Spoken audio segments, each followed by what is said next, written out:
Good evening, ladies and gentlemen. First of all, a very happy 74th Independence Day, my fellow Indians. I extend a warm welcome to all at the Tug of Words. Tug of Words is an online debate forum holding debates covering a spectrum of topics related to geostrategics, defense, economy, sports, concerning national and international interests. We started this debate series in June and we've had many successful debates since, with various notable dignitaries.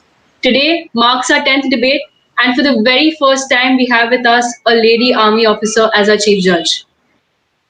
I find immense pleasure to introduce and welcome Major Nithi CJ.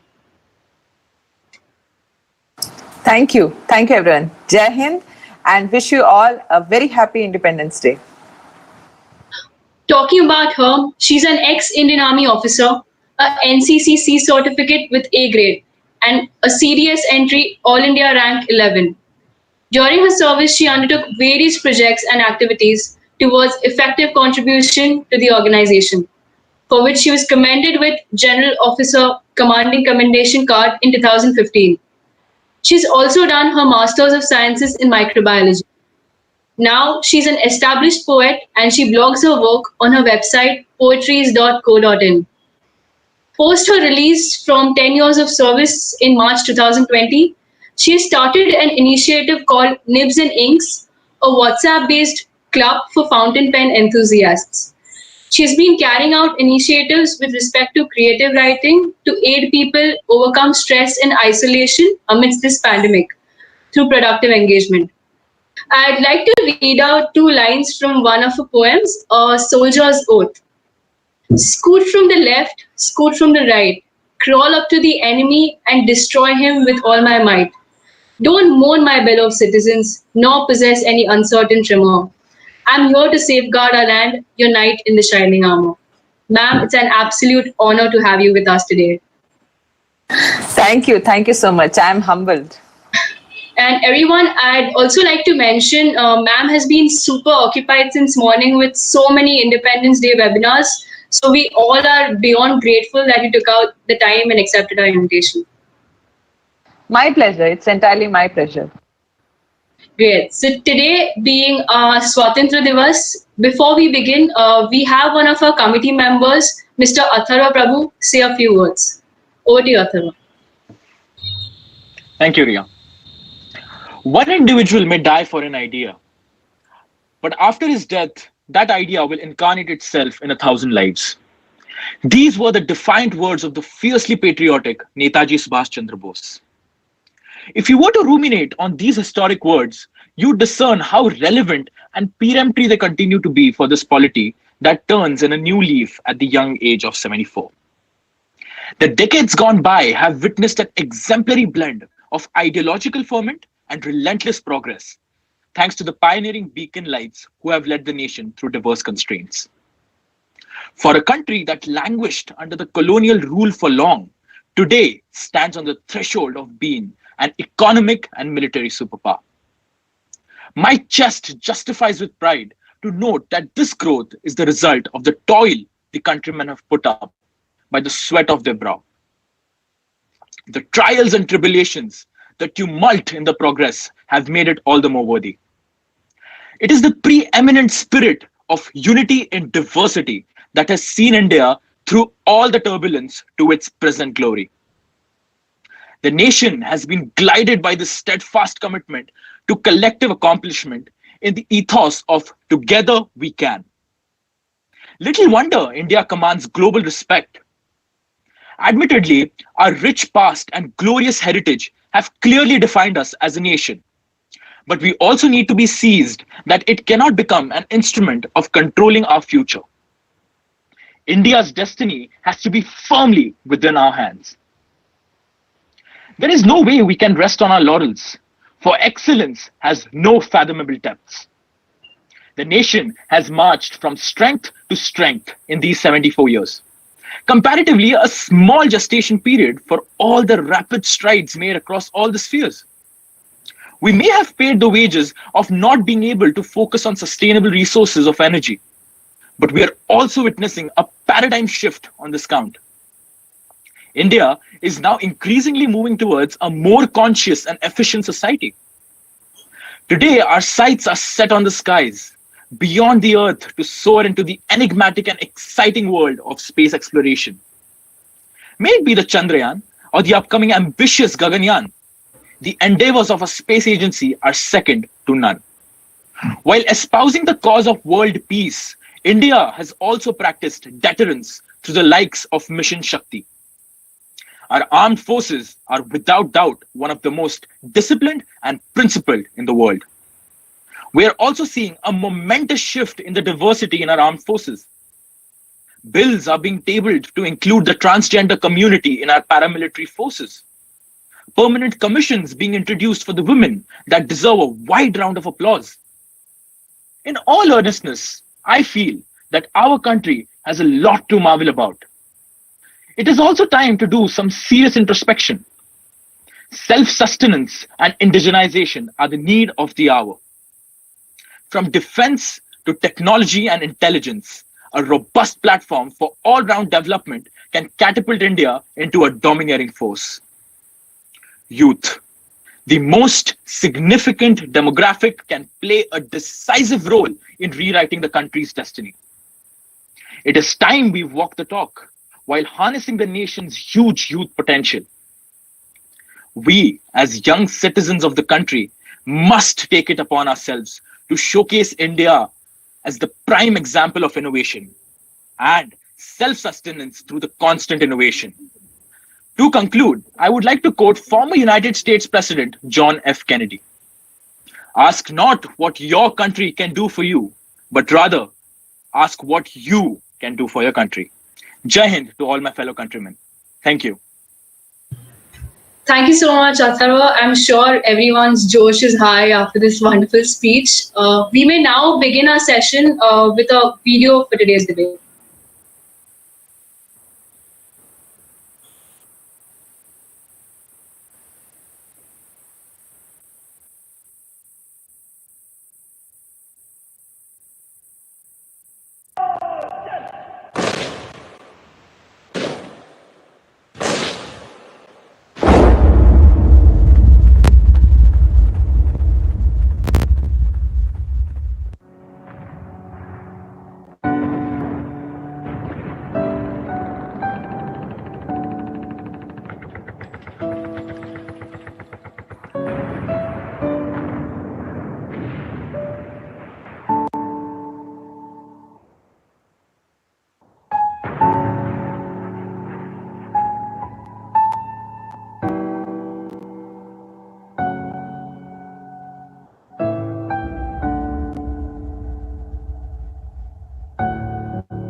As you must have seen, our topic for today is how can we encourage more and more youth to join the armed forces?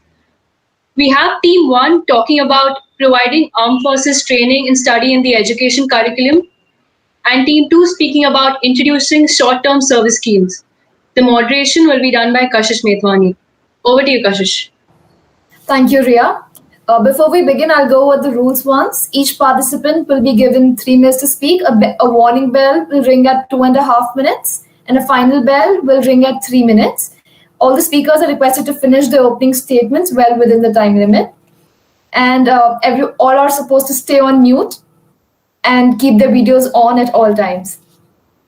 But without any further ado, let's get started. Our first speaker for the day is Daksh Joshi. He's an engineering student, a rower, and a defense aspirant. Daksh, the floor is all yours. Can I start? Can I start? Yes, Daksh, you can start. Priyam Shaksham Yuday, Balidan Param Dharma, a war cry that gives chills within, something that is adopted in a day, but a feeling, a dedication inculcated over the years. To all, may India continue to prosper till eternity. Courage to give away every single leisure of one's life to the motherland is something that ascends the team of a country, and this time not by the politicians or by the government, the people ourselves. Somewhere goes in vain. The very courage and the braveheartness is celebrated from ever shining armed forces. India, having a population so vast, holds the capability of having a force so huge and efficient that can bring down its enemies.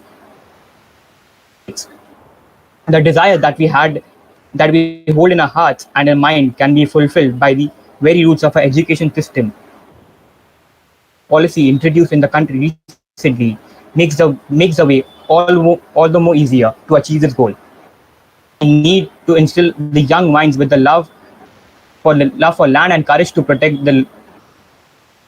our country till the last breath, to break the shadows of peer and parental influence and avoiding dangers, and inculcate nationalism from the grassroots levels.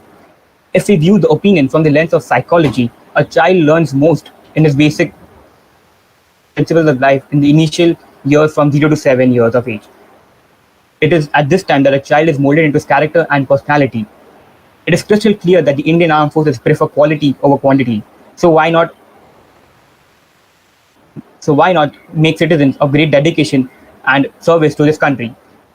They may not end up being soldiers or officers, but they will definitely lead a great life of great personality and distinction. Let us now have the power to break the tradition of our generation showcasing patriotism only at times of an India-Pakistan match or occasional love for the land or Independence and Republic Day. Let the coming generation be aware of the Shaheed Divas and the martyrs. May there be feeling for the nation to be eternal and glorifying. May they be the leaders, may they be warriors, and most of all, may they be Indians worth dying for. Thank you, and Jai Hind. Thank you, Daksh.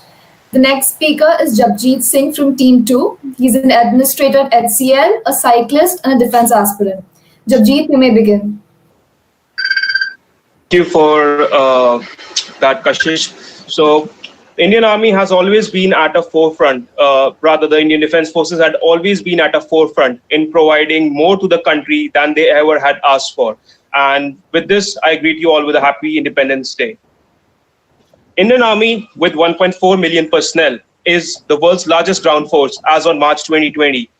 PLA, which had earlier the world's largest ground force, had trimmed its strength to 980,000 personnel, following the trend of modernization.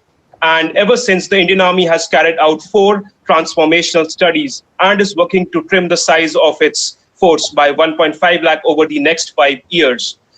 With the number of applications increasing 7-fold over the past 10 years, and the armed forces being a popular choice to ponder upon by the youth, the SSC has become a lucrative career option among the long pending reforms in the Army in particular. As of now, only officers have the option of joining the forces on SSC. They retire at the end of 14 years of service with a gratuity amount.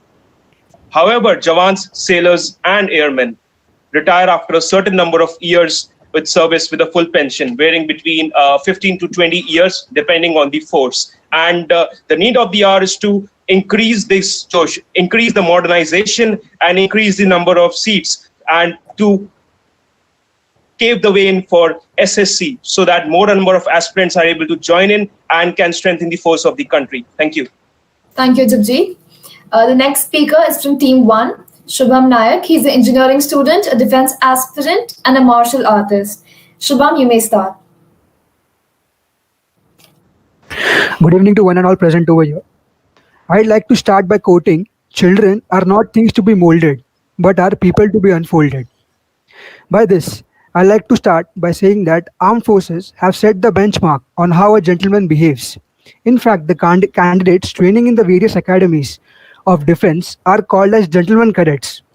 The education and training of these defense academies, if imparted at a younger age, can develop the personality and character of a student at a younger age itself. The environment that a child grows impacts the child in a very powerful way. The education, similar to the various defense academies, if provided in the is provided in the military schools and colleges that have been established. Choosing a military school education helps a person in following ways. It helps to build characters. Military schools helps build the qualities of a character often missing in a student's public school education. These traits include honesty, self-discipline, motivation, initiative, courage, and self-confidence. Also, it eliminates distractions. Military schools differed from other schools in their learning environment. The work they work to remove obstacles to students' achievements. Students who have difficulty with time management and focus benefits from this distraction-free environment. It also helps to develop teamwork skills. At military school, daily life revolves around teamwork and leadership development. Military schools have a student leadership system that expects students to participate throughout the day. The leadership experience grows the leadership experience begins at a very small level by first learning to follow and then progressing to roles that place students in responsible positions. Students at a military school do more than just learn about teamwork than practice it every day. Also, it provides a structured environment which provides a high level of organization and predictability. Qualities of a structured military school environment include supervision with clear hierarchy of authority, firm boundaries, daily routines, limited choices, consequences of misbehaviors, follow through, and rules and procedure. So, thus, I'd like to conclude by saying that if military schools and Sainik schools are inculcated throughout India at a larger level, and if students are given admission at such institutions, they can develop such qualities and then they can be motivated to join the armed forces further. Thank you. Thank you, Shubham. Our next speaker is Shaunak Deshpande. He's an engineering student, an NCC cadet, and a defense aspirant. The floor is all yours. Good evening, everyone. So I'd like to start. We are all in a time where the emotion of nationalism is on the rise. Through all the incidents that have taken place in the recent past, be it the Uri attack, the Galwan Valley incident, or the capture of Wing Commander Abhinandan, the way Indian armed forces have retaliated to it, the emotions of people to do something for the country by fighting the enemy on borders or in any other way possible has only increased the level of nationalism and patriotism. In such a situation, more and more people want to join the armed forces. When you see such conditions, many want to do their bit by serving in the armed forces, but not particularly for a lifetime, as said by our Army Chief General Narawane in his recent statement, that youth is looking for a time to serve in the army where they don't have to spend 20 plus years in the army.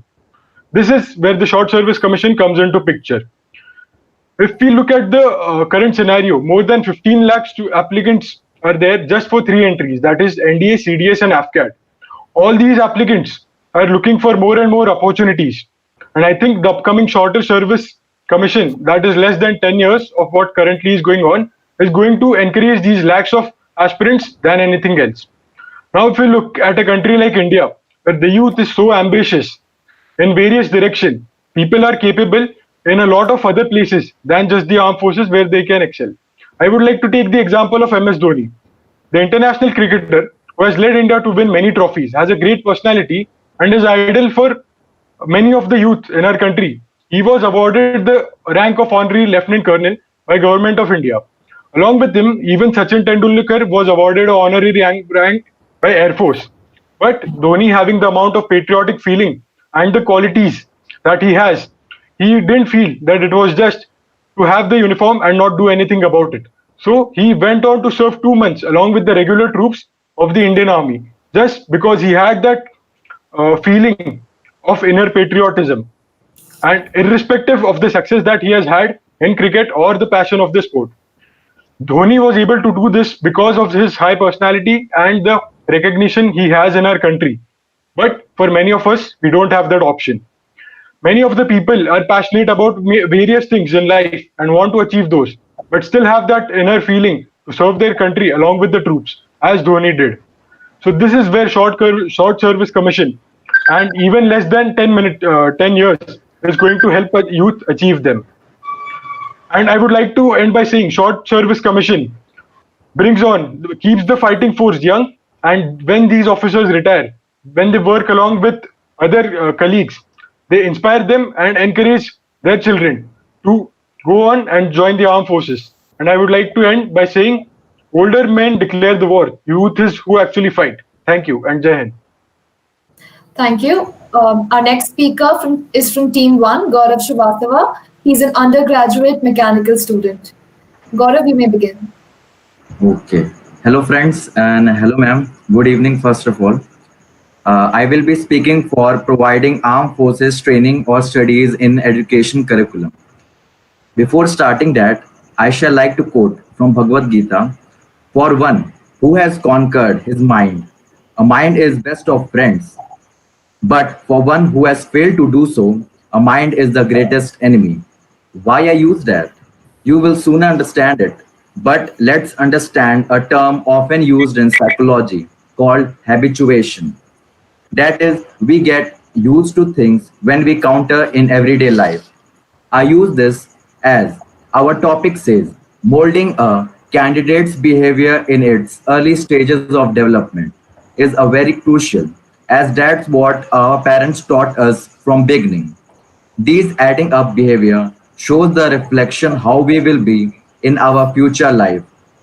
So now, if we bring such a program, which have habits like getting up early, punctuality, respecting elders, self-dependent, that's when we can say that they are upcoming generation of our country that we all can have when we bring or provide armed forces training in education.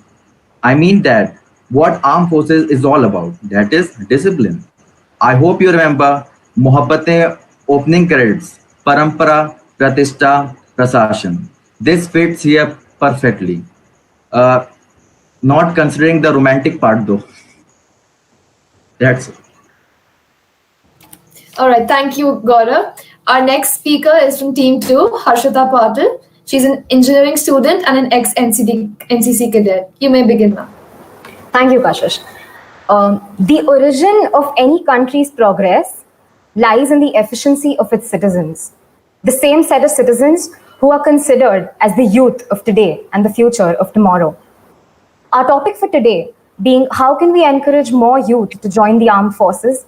And our take on this should definitely be through short service schemes. Talking about the effectivities and importance of short service commission schemes, as per 2020 consensus, India is currently estimated to have 34.33% of their population as the youth. All of us present here are well versed with the fact that combat units in the armed forces have the maximum number of young officers. Now, let me take this chance to set these two concepts into an example. Let's assume person A gets recommended in the pilot branch of the Indian Air Force and serves as a fighter pilot till the age of 35. Well, let's say after 35, Officer A fails to pass the medical requirements for flying and thus takes up admin work. The short of this is that we're aiming at making our armed forces consist more of young officers. The youth that then opts to join the forge knows that he or she has a far-fetched pool of options, even after serving short service commission. Then may it be extension of the service in the armed forces itself, or venturing the corporate world. Moving on to implementing military training from school level. One, we have the National Cadet Corps that has been in action since 1949. We also have the NSS and RIMS. We have Bhosla military colleges. All of these are examples of organizations which have been promoting and training students to crack the defense exams and join the forces.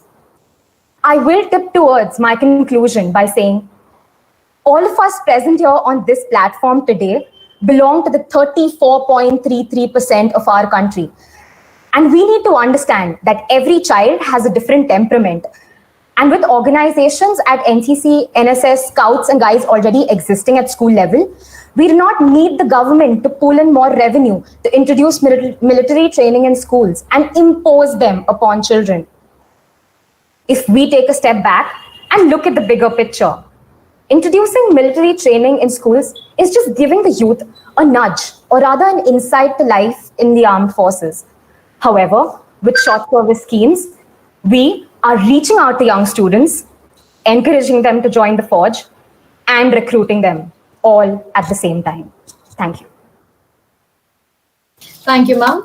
The next speaker is Anay Malik from Team 1. He's an engineering student, a defense aspirant, and an NCC cadet. You may begin, Anay. Thank you, Kashish. Education is not only a ladder of opportunities, but it is also an investment in our future.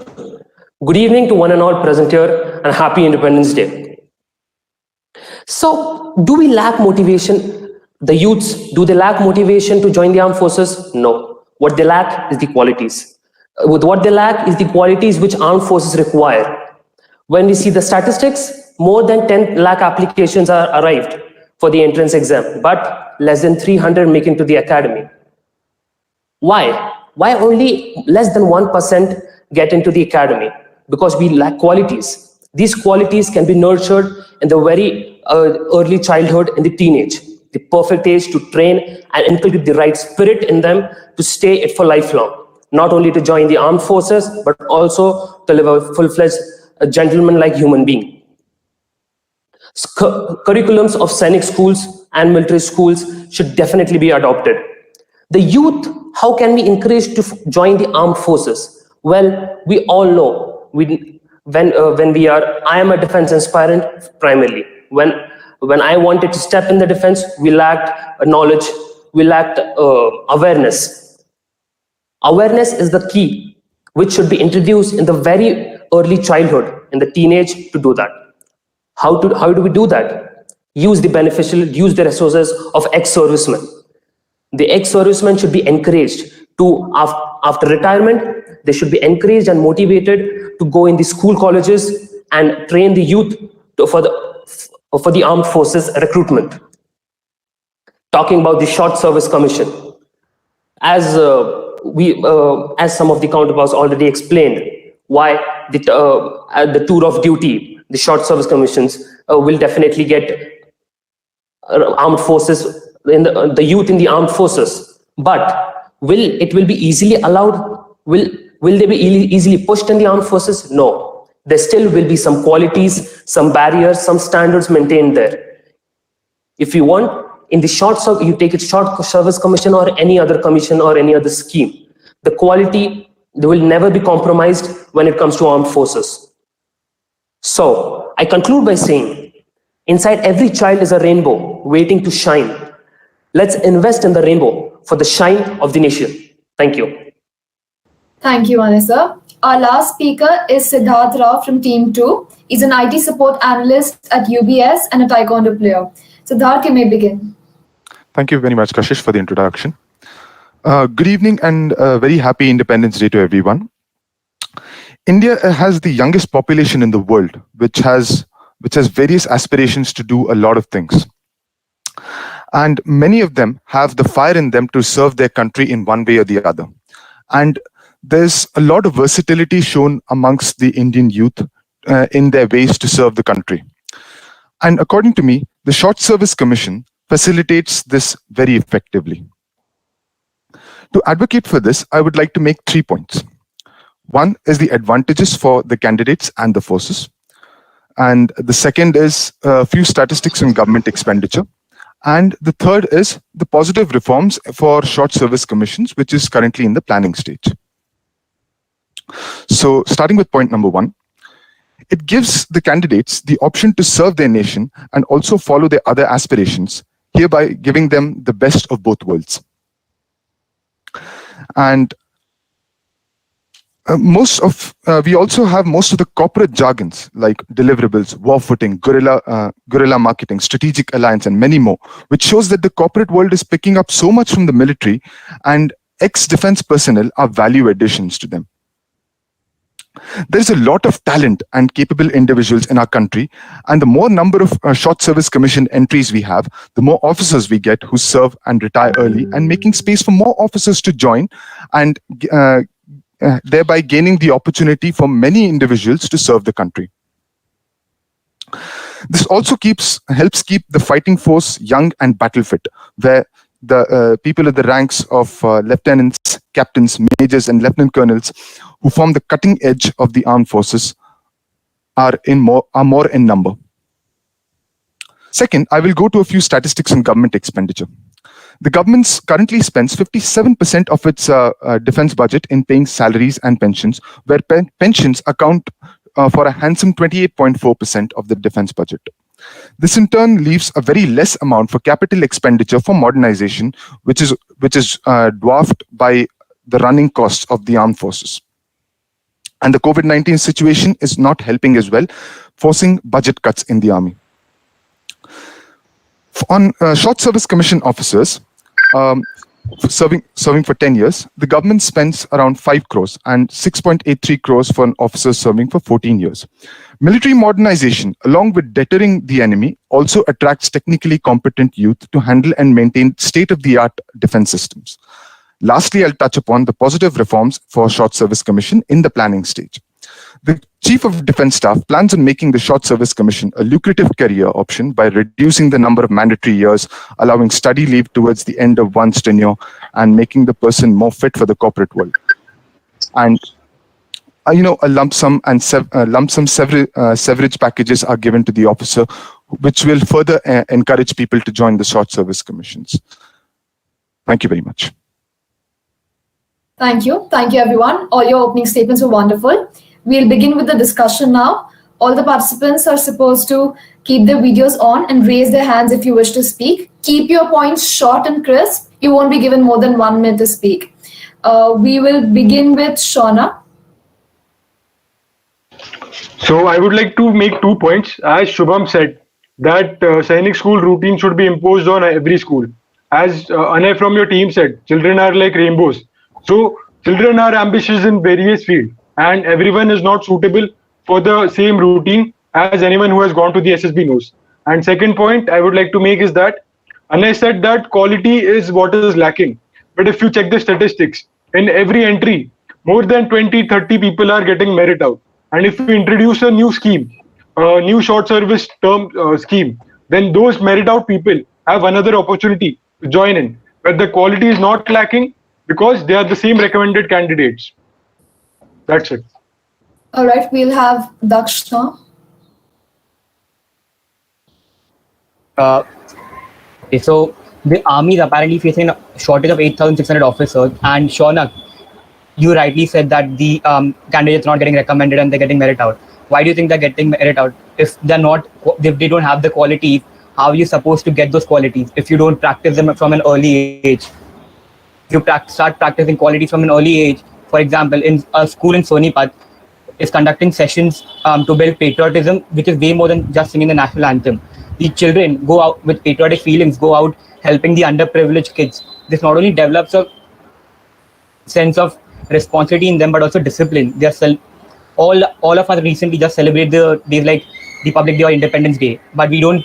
The school in Sonipat is taking out time to respect the Shaurya Divas and many more. And it also has included the documentaries of the Kargil War and in the history classes, and they invite retired army personnel to motivate the youth to join the army. And even if they don't join the army, that's all. We'll be having Harshita ma'am now. So Daksh just spoke about shortage of officers. That is precisely what we're trying to say, that with a short service commission scheme, that is how we will bridge the gap of having short officers. Also, another point that I would like to mention that Daksh stated was the new education policy will complement with the military training. That is not true. If you look at NCC, it is already an organization that has been existing for all these years, but it has been a co-curricular activity. So if the schools and colleges have not been ready to inculcate NCC as a full-time activity, then how do you expect to have a positive response to something that is something new that's coming your way? Thank you. Mom, what do you have to say to that? Shubham, you may speak. See, I would like to add a start over here in that every year for CDS exam, our armed forces are getting 400 vacancies.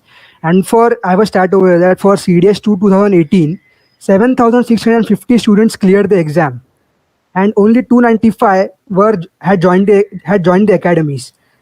And we had a shortage of still 105 candidates were the vacancies were not filled.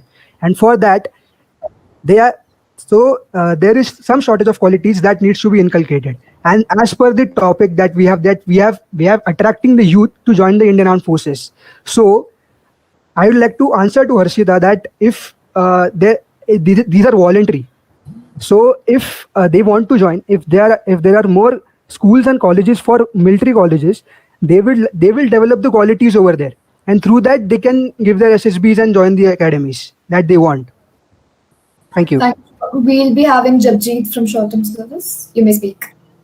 Okay, countering to Daksh's point and Anay's point as well, these qualities are already in there an individual, and when he goes for the SSB, these qualities are automatically reflected, and just polishing them needs to be done. Okay, coming to my point, Indian Army is actively working to bridge the level between the shortage of officer level and persons below officer level, that is the POBR level. Right now, we have the tour of duty. So in the Kargil conflict, we had seen officers and jawans with 3 years and less experience showing exemplary performance. And as per the stats by Israelis as well, on their induction of the tour of duty, we had seen the CDS coming with the statement that the tour of duty is presently limited to the army, with the idea of aiming to attract fit young boys and girls to volunteer and serve the army, including its prestigious combat arms, both as officers and jawans. And the new approach to both SSC and tour of duty are aimed to serve a twin purpose, that is increase the savings with reductions in pay and gratuity payouts, and the saved money could be used for modernization of the forces and can also sustain in the shortage of the manpower we are facing. Thank you, Jagjeet. We understood your point. Anay may speak now. Thank you so much. Certainly, before I speak, Harshita ma'am just clearly made it so convincing by telling that NCC is a co-curricular activity. This definitely what we want to say. Make NCC a permanent activity, a military training in the schools, in the colleges, so that the students get highly benefited. I like to quote, it's wonderfully and coincidentally said, if you heard the Prime Minister speaking today at the Red Fort, he mentioned that 1 lakh special NCC cadets will be given special training and across, and plus 173 border and coast across the 173 border and coastal districts of India for the expansion of NCC. So we can clearly estimate what he's trying to say. Expansions of NCC on the border and the coastal regions, 1 lakh special training for NCC cadets. To definitely, when we have any kind of circumstances or in terms of security, NCC can be a second force of defense. Quoting there, a last point, NCC has the capacity, has the capability to fight as an officer, fight as a soldier, as a true hard soldier. So definitely NCC should be made a military training for each and every college and the schools. Thank you. All right, let's hear what Siddharth has to say. Thank you, Kashish. The point I'd like to make is that we have a huge number of youth in our country, and all of them have a lot of talents and a lot of officer-like qualities as the SSBs want. And we also know the statistics which say that many of the officers or many of the candidates, beg your pardon, get merited out. Now, increasing the number of entries just widens the door of opportunities for all of these candidates, all of these merited out candidates, as Shaunak had earlier mentioned, and which enables them to join the armed forces and gives them another opportunity. Thank you. Thank you. We'll have Gaurav now. So first of all, I would like to counter Shaunak's point. I would just like to tell that a child's behavior changes in the early stages only. For the fact that from the beginning it is taught to us that to brush with our hand, not with our leg. So it's the simple fact that if we taught a child to mold its behavior in the early stages only, then he might showcase their OLQs in the SSB later. You said that they get merit out, but I only think that they lack OLQs. So OLQs should be maintained from the starting of their career. I would like to end this. Shaunak sir, Gaurav spoke about developing OLQs during the education system. What do you have to say to that? So first, I would like to talk what Daksh asked me, that people are getting merit out because they don't have the quality. I think you are mistaken. Merit out people are those who are already recommended and they don't join because there are less number of seats. If you take the example of NDA, more than 50 people are merit out. See, around 450 to 500 people are recommended, and still 50 to 100 people are merit out each term. Second thing, I would like to counter Anay's point, which he said that NCC should be made compulsory. First of all, when India have people where people want to be artists, people want to be sportsmen, and I don't want that people who are growing in these fields want to take and spend their time having ragda. Instead of that, they can just spend that time on increasing their craft. And I'm sorry, I missed your point, Gaurav, because of internet connectivity issues. What you were saying? Okay, no problem. All right, thank you, Shaunak sir. Anessa, what do you have to say to that? Well, see, Shaunak, I agree to a point. The meriting out is certainly there when it comes to NDA entry, but you also have to say if they get out of in merit, you know it better. They are obviously given a second option of the Naval Academy. Moving on, but talking about NCC tour of duty, gentlemen and ladies, just tell me one thing: if we implement tour of duty in there, and you're telling that it will increase, it will enhance, and it will help them this officers' vacancies to be filled. But the quality we want, we need the same. 1, 2, introducing short service schemes and NCC. We are NCC. I'm an NCC cadet, and I proudly say that yes, NCC has helped me in developing my OLQs very certainly. And there are across NCC cadets here, they know this very well. And countering Shaunak's point about ragda at a short age, dude, that's not a ragda, that's a punishment, which even nowadays in your school, if you don't do your homework, your teacher will give you. That's a different kind of punishment which you get on the ground that we term as ragda. That's a punishment to correct you. So an artist is also given a punishment. Yes, that is a different thing in a different way. But ragda is definitely not what we are don't want to push it on and will spoil the artistic work. Definitely, ragda will definitely give him a discipline and his art in any kind of field. Thank you. Understood your point. We'll have Daksh after this, followed by Harshita ma'am. So as Harshita said that RIMC they're already existing RIMC. I'd like to state that the cadets from RIMC are completely prepared for UPSC NDA exams, and they have astonishing results. About 81% of the cadets to NDA from each course are from RIMC, compared to a national average which stands at 0.6%. Sainik School cadets from Sainik School last year had first rank in the NDA, Sainik School Nalanda, and 33 candidates were selected for NDA and Naval Academy from Sainik School. And a military curriculum just not only prepares you for the armed forces, but it prepares you for the life ahead. Even if you may not be an officer, you'll definitely be a good human being with discipline in your life. Thank you, Harshita ma'am. You may speak. I would like to clear this small misconception that an SSB is not a JEE exam or a NEET exam. It is an evaluation of one's innate characteristics. So if you are going to be inclined to a particular thing, it is something that is innate with you. Secondly, I would like to thank Daksh for giving such amazing statistics, which just proves my point that we already have RIMS and NCC with Sainik schools, which means we already have students that are getting trained. What we need is a short service scheme that is going to intake these students as officers and then bridge the gap of the officers or the shortage of officers that we are facing in the armed forces. What we're trying to say here is that the resources already exist. Pulling in more resources and causing a damage to the revenue is not the option. We already have. Thank you. Okay, we'll have Shubham after this, then Jabjeet, followed by Anessa. So, as it is a point for attracting youth to join the armed forces and introducing education curriculum, so I would like to add a point over here. It is an article from Bangalore Mirror, June 4, 2020. Last year, our Defense Minister Rajnath Singh introduced the induction of girls into Sainik schools in Karnataka. And this year, around 4,800 girls from across the country have applied to join the two Sainik schools in Karnataka for 2020 and 2021. And alone, 4,200 students have applied for Bijapur Sainik School.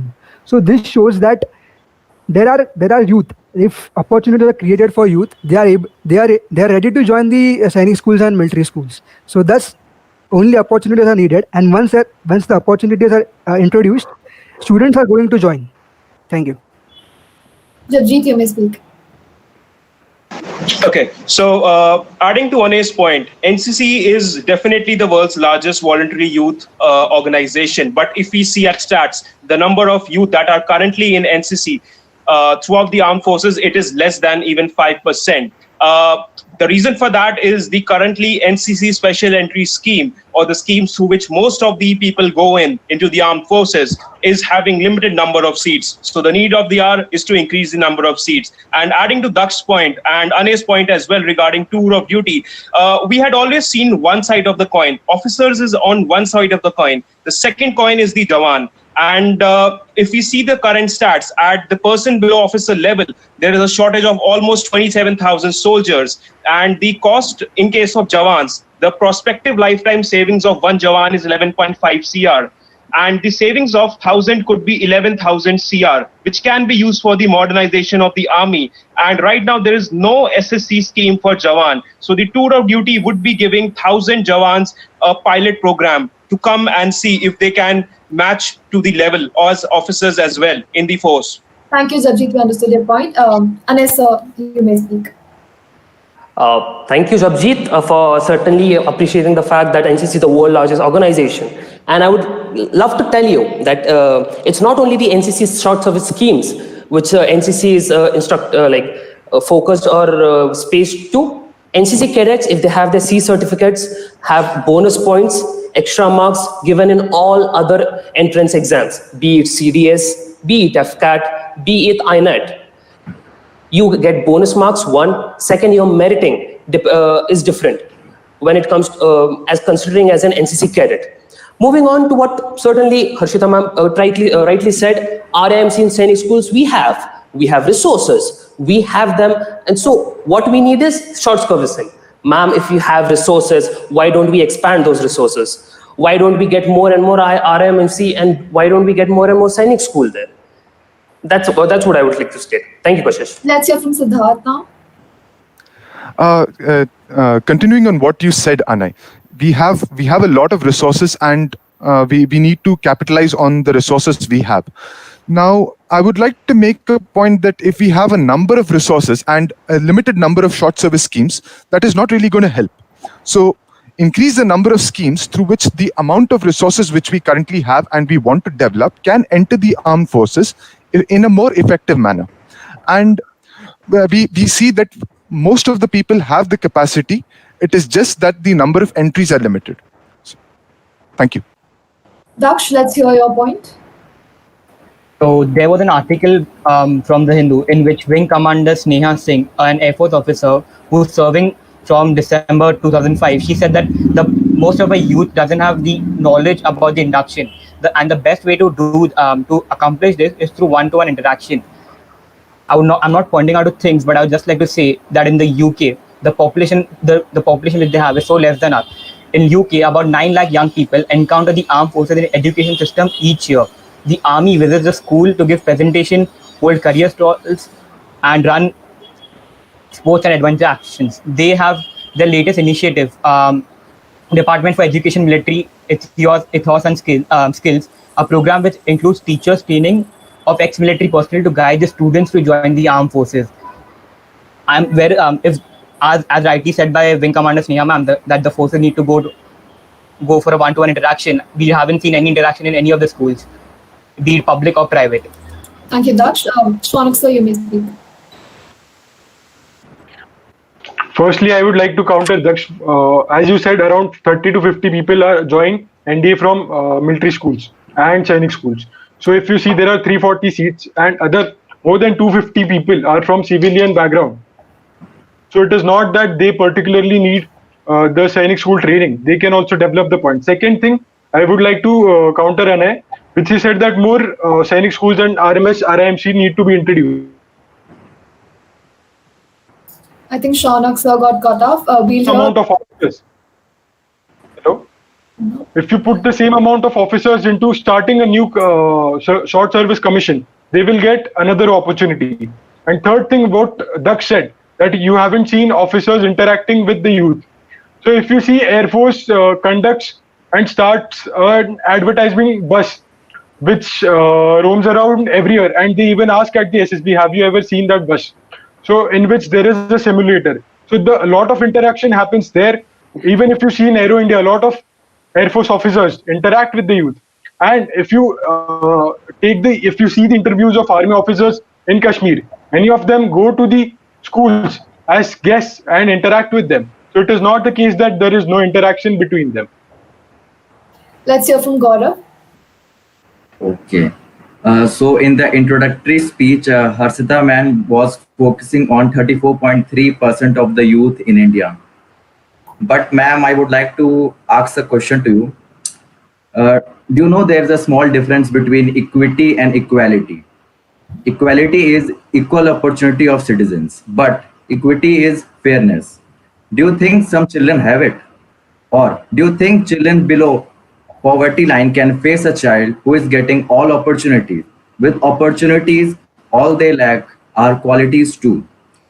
True, that qualities can't come up while doing farming.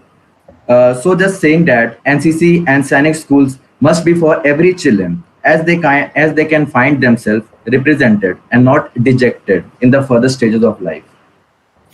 Over to you, ma'am. What do you have to say to that? I would first like to address Shubham's point where he spoke about Sainik schools opening up for girls, which is a great initiative, and it is giving an edge to a lot of students. However, we need to take into consideration that Sainik schools for boys, immediately after they finish their 12th standard, they can get into the NDA, that is the National Defense Academy. However, that scheme hasn't opened up for girls as yet. So I'm not countering Sainik schools. It is a great initiative and it is giving edge to students. However, short service schemes are what are going to induct these girls who have passed out from Sainik schools. Until and unless we get a scheme for NDA girls in NDA. Also, another point that I would like to state is that with the new education policy for NCC, like Anna stated, that with the NCC, it will always remain a voluntary force, like something that a student voluntarily signs up for. And it is, I think, with the whole pomp of social media, the defense is trying, all the tri-forces are trying to reach out to the youth of the country, and they're trying to grab their attention as much as possible. And this happens via NCC as well. Thank you. Anay, so what do you have to say to that? Thank you. Certainly, the social media has been greatly used by the Indian Armed Forces to attract the youth. But I have a question. If, yes, the youth is attracted, step one. Step two, he has a point. He has difficulties. He has doubts. Where do he go? Can he, on the social media, if he reply, it's not possible for the forces also to, the social media team of the forces to query or to solve each and every doubt. What can be the alternative? We go to the schools. We go to the schools, have one-to-one interaction with the colleges, with the students. And what ma'am certainly said, that Sainik school girls is a wonderful step taken by the government. But after 12th standard, they don't have NDA. Ma'am, even in Sainik school, as rightly, I would just compare, as just Shaunak rightly said, that not all Sainik school cadets get into the NDA. They wait, but still having the OLQ, still having the confidence, still having the qualities they have, after the graduation, they get into the IMA, AFA, or after graduate entries. So it's not a point that if Sainik, that only after inculcating girls in the NDA, it will be only the Sainik school girls will be beneficial. The qualities are made. 3 years of gap, the qualities doesn't go. That's why we recommend students should be built up with the qualities in the education system, because 3 years of graduation will definitely not get the qualities. Thank you, Anisha. For your point. We just have 5 more minutes left, so you can make your points fast. Daksh, you may speak now. Okay. So, Shauna, I would like to clarify. I didn't say that there are only 33 cadets. I would say there are 33 cadets from a single batch of Sainik School Nalanda. That's that. And comparing India to USA, which is a superpower at the moment, the USA has a JROTC, the Junior Reserve Training Corps. It is a federally sponsored program that operates in public and private schools as well, described by the government as a character development citizenship program, where retired servicemen offer information and skill development to student participants.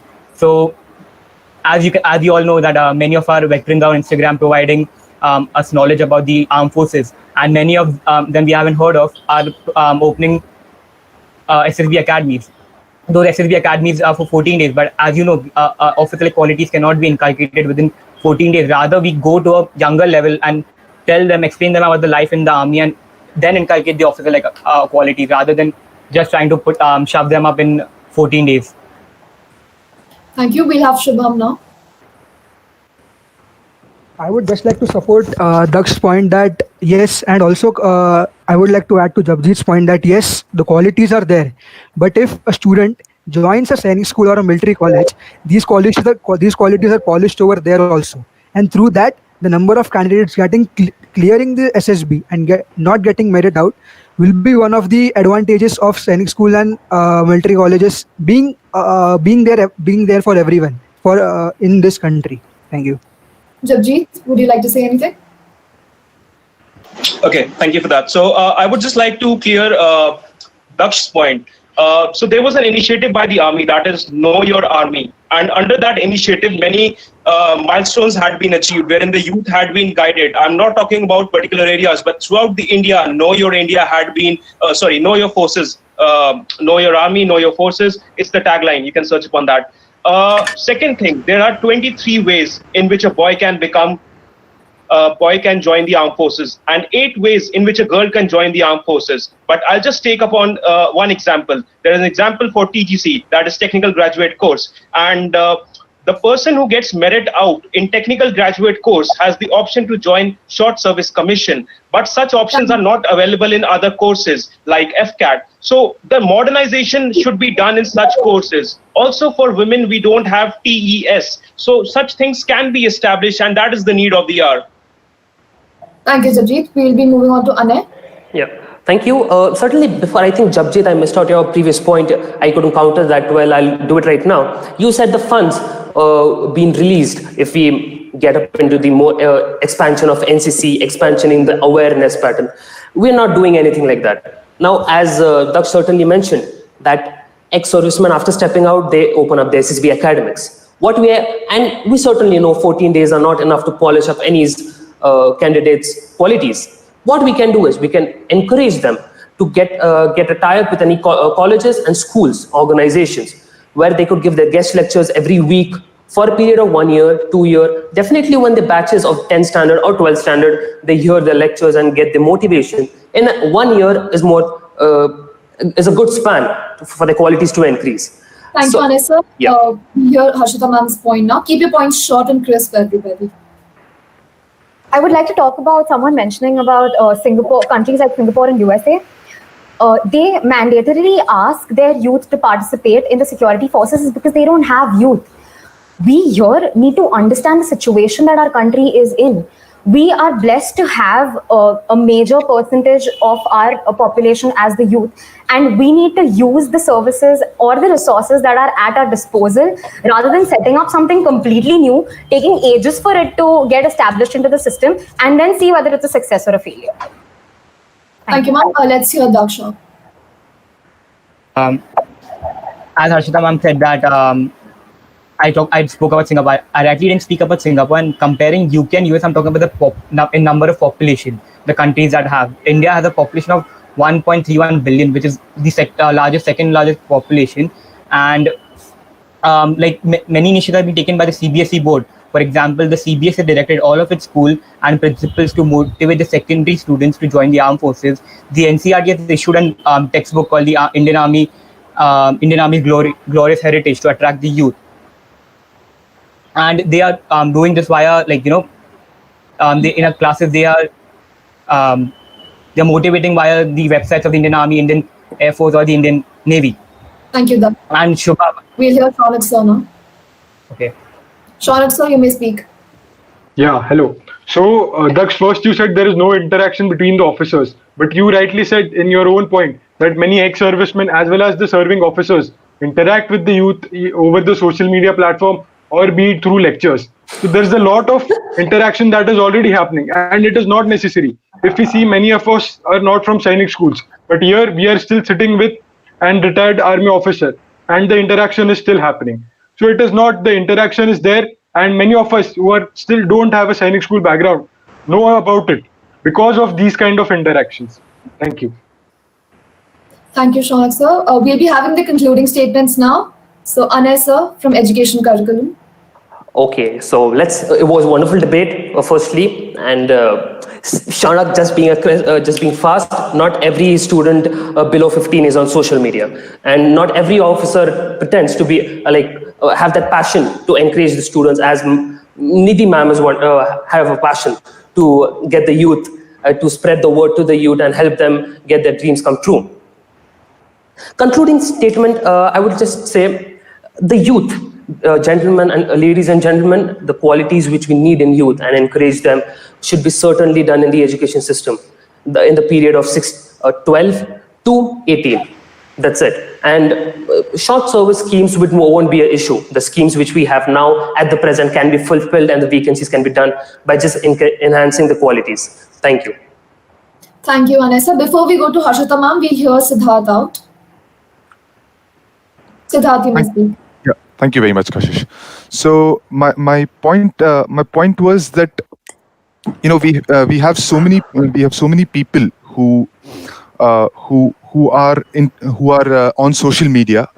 I'd just like to say that there are a lot of people on social media and a lot of initiatives coming from retired army officers, and which facilitate the youth to get inspired and educated on how to go about the SSBs and all of that.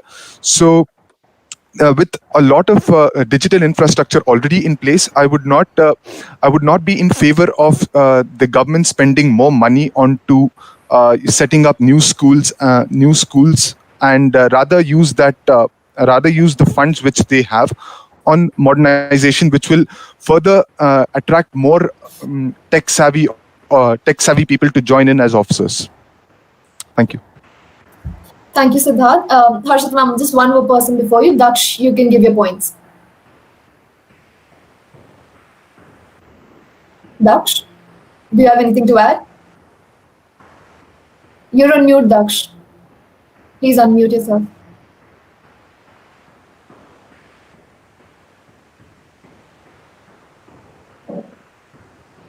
Move to Harshita ma'am.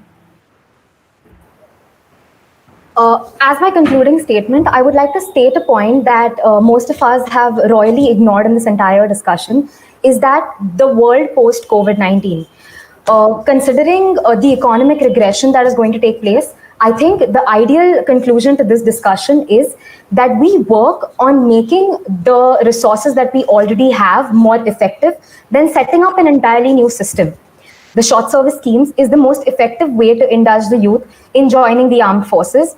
Short service schemes have the ability to shape a different future for our youth, our defense, and in turn, our nation.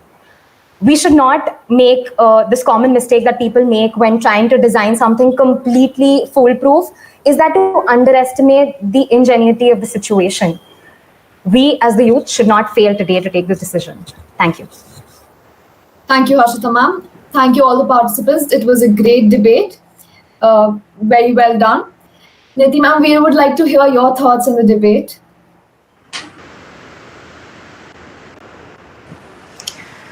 Okay, firstly, compliments to all the participants. Very well put across points. Most of the aspects were even new for me, especially the comparisons drawn on with the other nations. That was an interesting perspective given.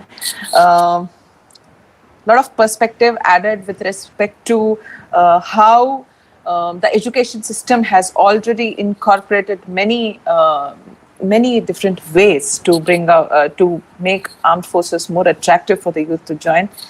Very interesting to see that. I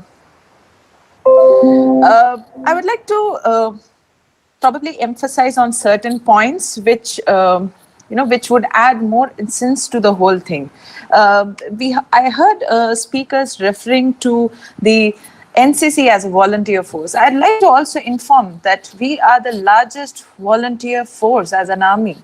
We are the country which has the largest volunteer army.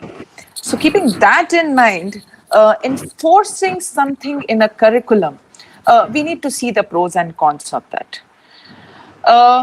As far as inspiring, emphasis should be on more inspiring the people to join the army or the armed forces, rather than enforcing a certain kind of decorum, a certain kind of structured training in the schooling. I heard a lot of speakers emphasizing more on the military schools. I don't think so that will be a need. If we empower our National Cadet Corps, if we empower our national service schemes, if we make them more popular, if we make it more youth lucrative, so I think so we should be able to achieve our aims with respect to attracting them to join the armed forces. One essential thing which I would like to emphasize on is there's a balance in every ecosystem which is needed. So, okay, we may attract people, but the army opening up too many vacancies is going to create a certain imbalance for the army itself. There is shortage, but I'm very certain that army does not believe in highlighting anything as a shortage of resources in terms of manpower. The reason being that we all are well trained to take up multiple tasks, multiple responsibilities at the same time, and complete it to support the decision-making process of our country. So we need to look at that what different ways can we actually instill people to get inspired rather than feel enforced to join the forces. A country like us is so diverse that we cannot even implement something in the form what it is in, say, Israel. Our country is too diverse for such kind of implementation of such a module. So we need to understand these dynamics as well. And during the discussion, I really loved the rebuttal. The points, the counterpoints, they were really well brought out with facts, with substance. Each point was conveyed in a very interesting manner by each of the speakers. However, I felt certain digression when it came to Ragda. Training in the military training is certainly not referred as Ragda. It might be suitable for us to convey that in a casual parlance, but definitely when we are in a discussion, when we are discussing more serious issues, where the present defense budget allocations, how with each day when it is reducing and when each day army is modernizing, how do we balance it out? When we look at these aspects, yes, in such a scenario, it becomes little digression. One important thing, again, when I speak of encouraging youth is leadership cannot be enforced. It has to come. It has to be inherited in the individual. And it's always, if you see, it is there in them. And that's where, various opportunities, whether it is NCC, whether it is NSS, irrespective of that, even in devoid of all these opportunities, you see how children, they come out as leaders in the schools, their colleges, representing their colleges in certain occasions, All these things fall in a parameter of leadership. What probably I felt was a little bit going myopic on the military leadership. So that's a different aspect of it. That's a trainable thing, and that can be very well trained if somebody is already instilled with leadership qualities. TOD is still in a conceptual stage. I really loved the way TOD was covered by one of the speakers.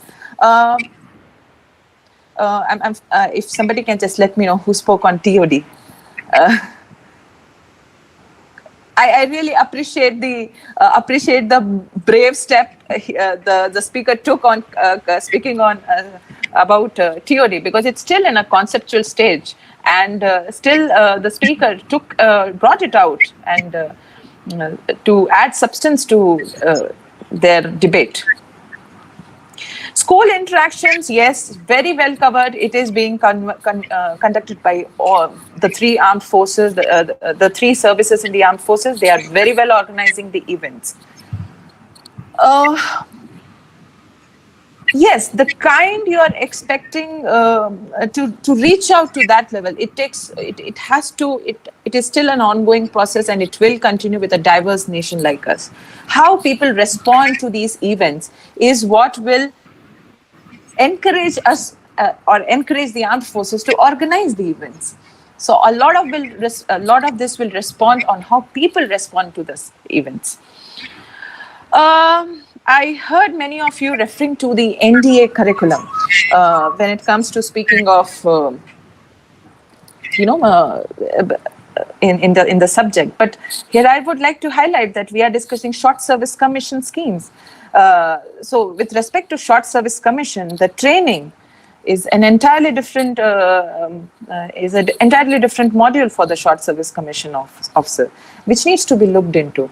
Women candidates, yes, very well brought out by Harshita that yes, Sainik, and one more speaker who spoke about Sainik schools being introduced to girls. Yes, that's a very good initiative, but thereafter, how it has to be, how the individual has to take it further, it depends on the person. At the end of the day, we all are individual, we are celebrating the Independence Day today. So, that freedom of choosing your profession is there with us.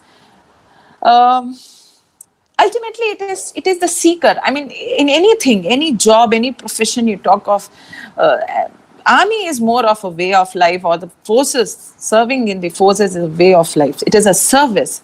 We cannot force people to take on to services, we can probably just encourage them and inspire them, and that's all we can do. And that's how is the tradition of our nation. So sticking on to that will definitely help us have a more quality, add more quality to our forces rather than quantity. Increasing vacancies will not solve the purpose. Too many schemes, too many entry schemes are already there. I don't think so. We need more entry schemes. Maybe a couple of vacancies more should help. But then all this matters on how many people are getting released from the army. So that balance, again, I'll come to that balance. It depends on how many people get released from the army and how many people we can accommodate in the army or the armed forces. So, that thing has to be too many. Are we in a state to cater for more people? That's something which needs to be planned, and that I'm very sure, I'm very certain that the forces are already, it's a regular routine for them to plan out. One very interesting point brought out, and I fully support that, is opportunities for merit out candidates. We need to seriously consider something for them. The TGC merit outs get their options for other entries, but there is no such thing for a short service commission officer. The only thing they are left with is to go back and appear and prepare and appear back for the SSB, and it's a very tedious process. I would like to bring out that students, like candidates who were with me in the SSB, and it's a decade now. I have served in the army and I'm now out of the army, and they are still striving to get into the army. They're still trying. They are now trying for territorial army, whatever possible options available to them. Comparison with honorary ranks was little, I think so, out of place because, okay, yes, MS Dhoni does. It's individual nature. You know how you take it. Is it beyond the uniform? Like somebody mentioned, beyond. It has to be beyond the uniform. So yes, your responsibilities toward your nations, we need to define. The forces are just a media to serve the nation. How you effectively contribute to the nation does not depend on this parameter of joining the forces. There is much more than this. So we need to get out of this this paradox. And yeah, and somebody mentioned about retirement and pension schemes. Well, I have a different opinion on these things. Pension schemes are more kind of an honorarium for the service these people have done. 20 years of their life they have given, or more than 20 years of their life they have given to serve the nation. That needs some acknowledgement. So it's, what is the best way to acknowledge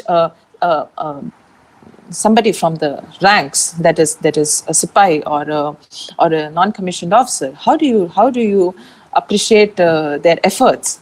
So this is just one of the ways. So I don't think so it ever will pinch the people who plan the defense budget to contribute towards the efforts, acknowledge the efforts of the contributions which people have made. We need to focus on the nation concept. We need to focus on nation concept. More than encouraging people to join the armed forces, the encouragement should be to instill that concept of nationhood. That needs focus. For that, yes, for that purpose, inculcating things in the curriculum of our schooling is very much important.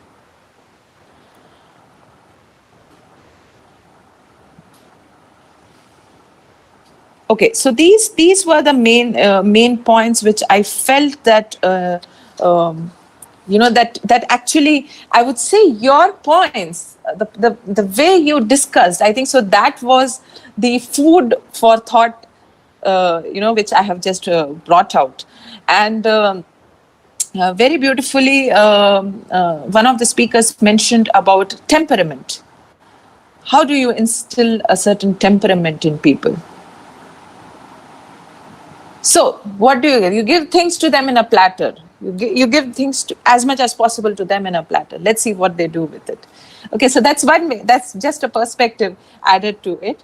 So we need to inculcate many things in our curriculum. At the same time, we are well placed when it comes to resources for short service commission. We are well placed, well equipped with all that. And the focus should be more and more on taking your youth in, contributing your youth of the youth period of your life in a more responsible manner. That should be the focus, irrespective of the fact that whether they get to join the army or the Air Force or the Navy. The focus has to be that we as citizens, what has been our role in nation building? So I would like to quote something which I read. I was reading one of the essays by Bhagat Singh, and which suits, I think so, all of you. And this is the way I feel that I can best compliment you people. Criticism and independent thinking are two indispensable qualities of a revolutionary. So, with that, I'm very sure all the very best. You all have spoken really, very, very well. I appreciate the points brought out, the facts, the logics, the rationale behind, behind each point. Very beautifully covered. So at the end, we need to see that we have quality of people in the army. We should encourage people to join the army, but at the same time, we also have to see that a quality is maintained in the armed forces. And the endeavor should also be that we as youths should not get demotivated on not clearing an exam. It's just one of the steps. The way to live an army way of life, to live a defense way of life is actually nothing, just to perform your duties. That is what is a defense way of life. To perform the duties, the tasks given to you with responsibility and full dedication and devotion. That is all is the way of life. And if we instill this in ourselves and if we impart this to our coming generation, I think so we have achieved our aim of being a citizen of this country. So that's all from my side. Thank you so much. I thank Tug of Words for inviting me for the occasion. And all the best to all the aspirants. Nevertheless, I am very sure that with the kind of display of thoughts, the clarity which you all have displayed, I'm very sure you will do well in all your endeavors. Thank you. Thank you so much, ma'am, for those thoughtful insights. We still want to ask you a lot of questions. Aishwarya, Sure. over to you. Hello, good evening, ma'am. Good evening. We are indeed honored to have you with Tug of Words, and we are really delighted. And I hope you enjoyed the brainstorming debate with us. Okay, on behalf of our team and our viewers, I would like to ask you a few questions. Right? Hello. Yeah, sure. So, ma'am, we firstly see that in our Bollywood movies, a lot of military life is interpreted, and it is kind of misinterpreted. Firstly, so how was your experience being a lady officer, and how was it different from the normal, army life, and how is it different from the renditions we've seen on the screen? Okay, let me put it this way: the Bollywood portrays many other characters in its art.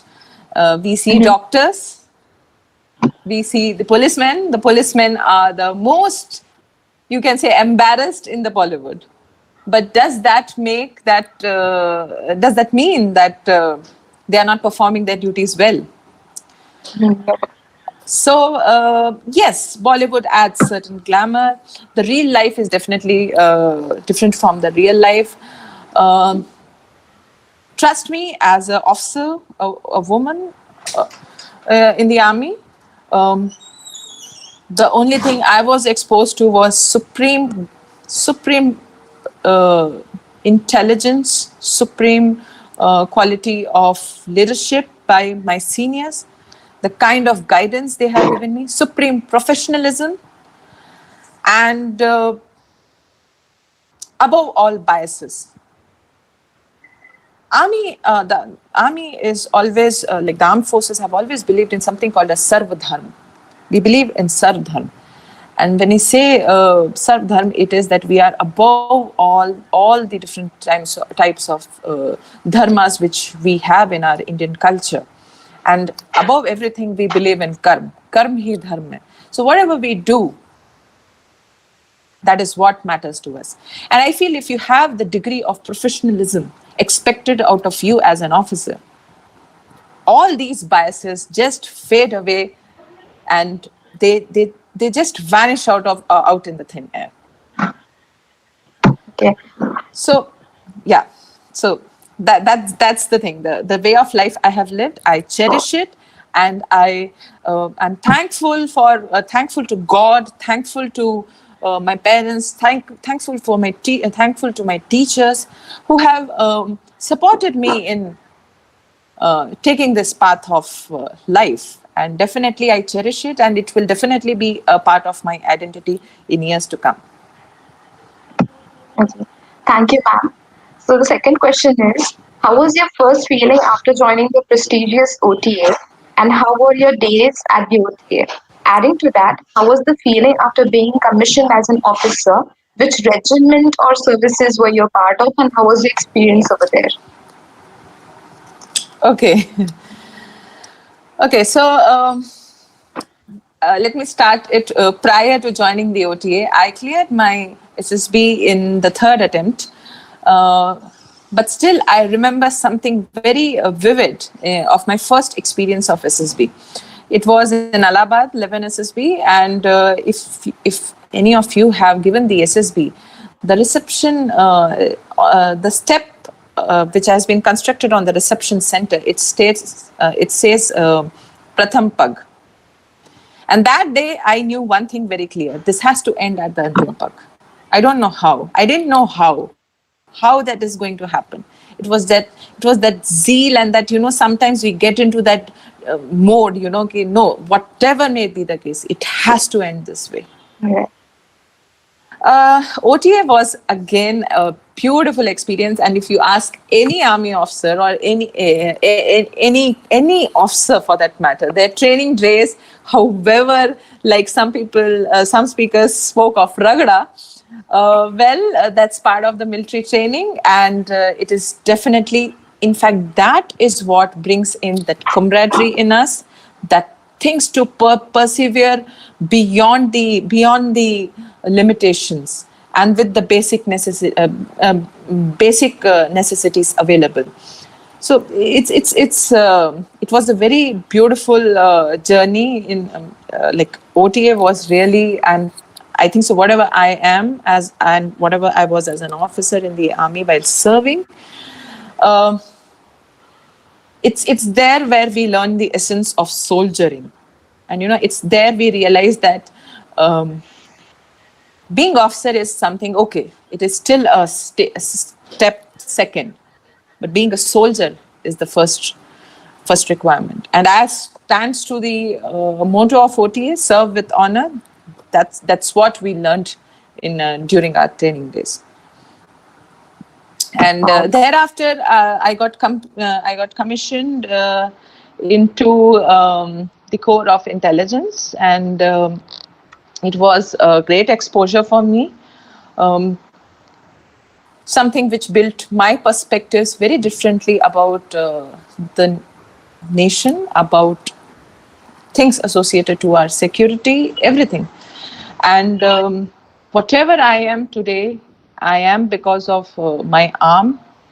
My arm has shaped me into the person I am. So that's about, I won't be able to share much about my role in the organization. The only thing I looked up to while in service was till the last day I performed all the duties and tasks assigned to me. That was my only motive throughout my service. Right. That's great. Okay, the next question is that most people do not know what graphology is. So we are interested in knowing that how did you develop such an offbeat interest? Yeah, so sometimes when like I mentioned while I was conveying about the debate, you have to be a seeker. So I think so that thing is still there in me. And, as a seeker, I came across this. I did have inclination beforehand to non-verbal communication.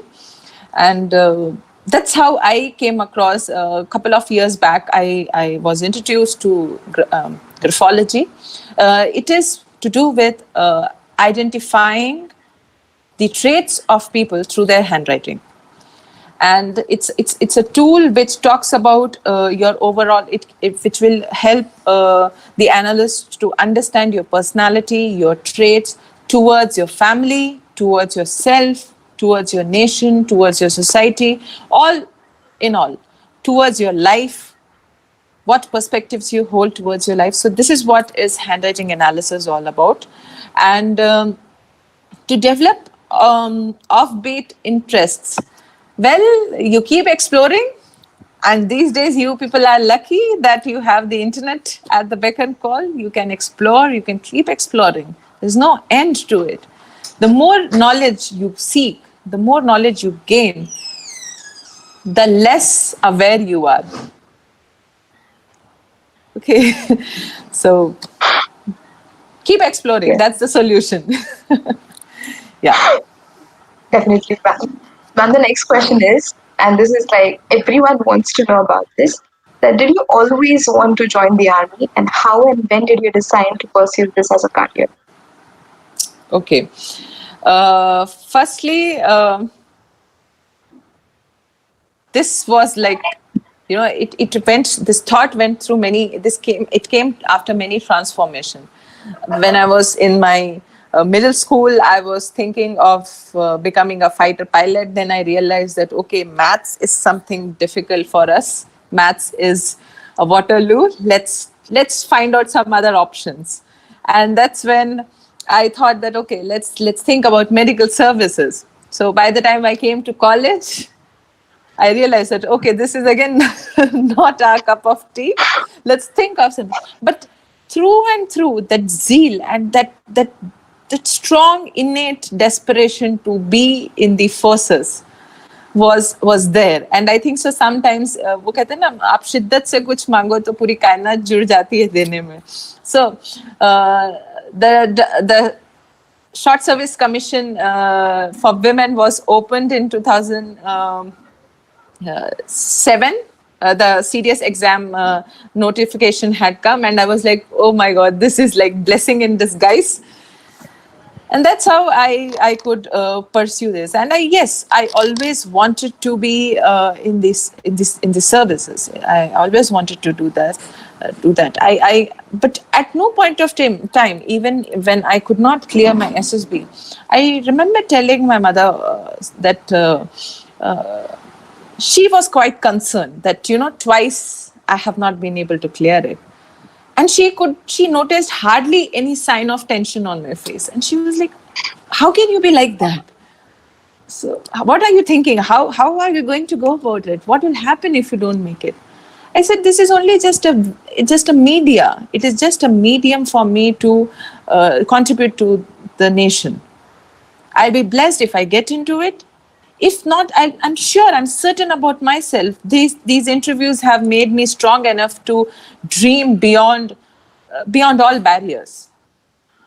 So that is it. So you keep dreaming, and I'm very sure all of you who want to join the forces, keep aspiring. It will definitely happen. Thank you, ma'am. Okay, the last question is, what are your thoughts on the Lady Officers Permanent Commission recently? I'm so happy you brought out this question. It's a matter of immense pride and immense honor that we have finally achieved this. We are at this stature where we have permanent commission for women officers. This is going to be a massive transformation in the armed forces. I know a few of the officers, the senior officers who are women who fought this case. I know the hardships they have gone through. I know the kind of the social, the physical, the psychological stress they had to go through to prove their points, to rationalize that, yes, we deserve this, to stand for a thing. And these legal battles in our judiciary, do we really think it would have been so easy? No, not at all. So it's a decade-old legal battle, actually, if you see, which is the reason that today we have this for you. I personally feel military leadership is beyond the gender. Courage is beyond genders. Enemy will not be able to identify my gender unless we probably be face to face. But I'm very sure the grit as a soldier, which each one of us has, we'll be able to achieve, we'll be able to win over many such challenging situations. So it took time, and I'm happy that it took time. Again, anything inspired and enforced will make a difference. Right, ma'am. Thank you so much. Your pearls of wisdom will definitely help each and every one of us to make better decisions in our career. Thank you so much. I'm humbled.